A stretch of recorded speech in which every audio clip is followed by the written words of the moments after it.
My friends, కొత్త వాగులో వజ్రాల వేటకు వెళ్ళినప్పుడు ఈ రాళ్ళన్నీ నాకు దొరికాయి ఫ్రెండ్స్. అక్కడ చూడండి, నేను ఎక్కువసేపు స్పెండ్ చేయలేకపోయాను, కానీ ఉదయం పోయి సాయంత్రం దాకా ఎతికితే డెఫినెట్గా మనకు మంచి రాళ్ళు దొరుకుతాయి.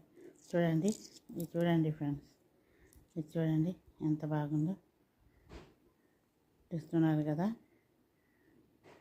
చూడండి ఫ్రెండ్స్, చూడండి, ఇది ఇరాలు చూడండి ఫ్రెండ్స్, ఇరాలు చూడండి, మీరే చూడండి ఎంత బాగున్నాయి. ఇలాంటి అయితే సన్నవి కందిపప్పులా అలాగా చిన్న చిన్నవి ఉండేవి ఫ్రెండ్స్. జల్లెడతో పట్టుకుంటే చాలా మంచి రాయి మనకి దొరుకుతుంది అనుకుంటున్నాను. చూడండి, ఈ రెండు రాళ్ళు చూడండి ఫ్రెండ్స్, చూడండి ఎంత వైట్గా మిల్కీ కలర్లో, మనకు మిల్క్ ఎలా ఉంటుంది అలా ఉంది కదా.